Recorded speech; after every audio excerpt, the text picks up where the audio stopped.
growth is the strategy where sustainable economic development and people's welfare are achieved through the rational use of natural resources. Kazakhstan takes on a comprehensive transition to making the green economy dream become possible. First of all, it plans to develop its clean water resources throughout the country. Может, это пафосно звучит, но на самом деле мы должны создать такую новую экономику. It may sound pathetic, however, we have to build a new economy that will stimulate growth of GDP and create jobs. Yet at the same time, it will lower environmental damage, promote clean air, and solve the issue of polluted lakes and rivers. That will be the quality of life that will be the most appreciated. The main objective of the green economy is to improve the quality of life for the common people. This can be accomplished through the use of renewable energy sources, implementation of water-saving technologies and the protection of land resources. By 2030, we will consume twice of the current amount of the energy. Let's just make some simple calculations. On average, there are about 50 electric devices in one apartment, including a kettle, electric stove, microwave, toaster, coffee maker, iron, and so on. The experts estimated the cumulative use of energy of all those devices. It amounts up to 50,000 watts. It equals the same amount of consumed energy as if your apartment is lit up with 500 light bulbs of 100 watts. Теперь, как дальше? We can either continue moving in the same direction. For example, by 2030 we'll need twice the amount of energy. So let's double the number of coal mines then. However, the air in Karaganda, Almaty and Shymkent will be twice more polluted.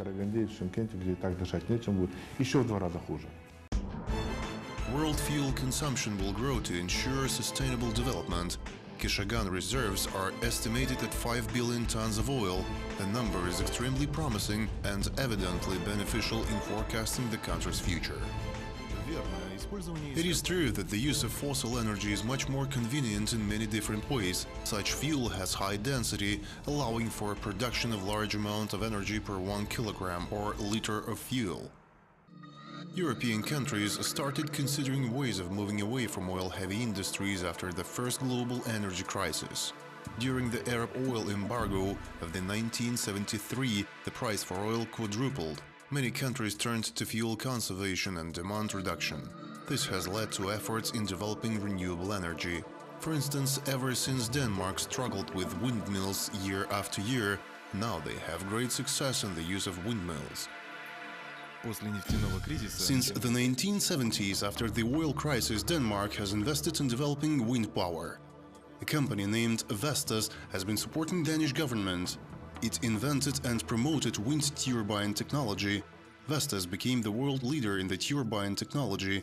It also has become the export leader, generating more jobs and even leading Danish economic growth. So this is a very interesting example when investing in renewable energy countries can actually generate more jobs and economic growth.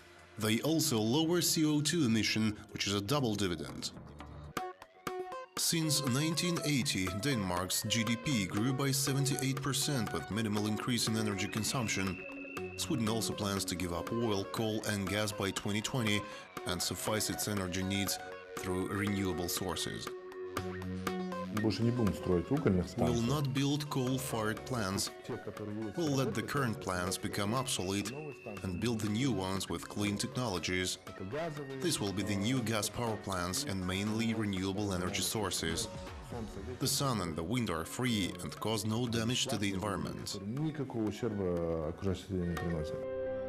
Kazakh scientists have estimated that the wind resources of the country will be able to provide 350 gigawatts of energy, which is 18 times more than the country's current total energy capacity. However, today the wind energy share around 0.3% of the total energy produced in Kazakhstan. Skeptics doubt the bright future of the wind energy in Kazakhstan due to its costliness. After all, coal is cheaper and the country has sufficient reserves. The modern wind is a new development and the technology has improved incredibly. Just to give you an example, how many windmills are built worldwide? Every time their number doubles, the cost is reduced by 30%. So the technologies are becoming cheaper and cheaper in some spots around the world where there is lots of wind. The Caspian region is among them. Astana is quite a windy area. In good wind regions, wind can be economically attractive already today. Many governments are trying to reduce the price of hydrocarbon fuels to stimulate production. This is why renewable energy cannot compete with cheaper fossil fuels.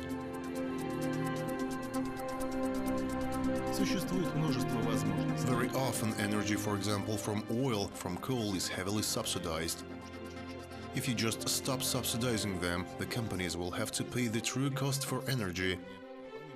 Then it will be very strong incentive for them to save energy and to use it more efficiently. According to experts, the potential capacity of renewable energy sources in our country is estimated at 1 trillion kilowatt-hours per year. Most of skepticism is eliminated by actual calculations and numbers. I will give you an example. Since 2000, the solar panels have dropped in price by 85%. Can you imagine? By 85%, the price continues to decrease by 10% annually. This is due to technological development. The main limitation in use of solar energy is its impermanence, its absence at night and during times of cloud overcasts. Engineers and entrepreneurs are in search of new forms of solar energy storage. There are technologies. There's something called a vanadium flow battery, which has been deployed around the world, not at great scale, but the technology works. The link with Kazakhstan is that there is vanadium as a mined mineral here in Kazakhstan.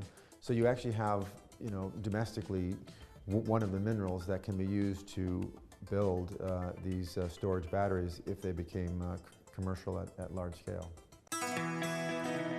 The upcoming Expo 2017 should become the world's future energy showcase. EXPO – это катализатор перехода Казахстана. EXPO is Kazakhstan's catalyst in the transition from a brown economy to a more sustainable green development model. We are the country that is widely known for its traditional fossil resources. However, we want to show the world that Kazakhstan is really thinking ahead, moving ahead, and is fully engaged in developing alternative energy sources and pioneering new industries. We are concerned with diversifying the economy. We are the first former Soviet state to adopt the strategy on green economy and host the World Fair on the same topic. According to expert calculations, by 2050, the transition to green economy will further increase the country's GDP by 3% and create more than 500,000 new jobs, and most importantly, generate development of entirely new industries and new quality standards of life.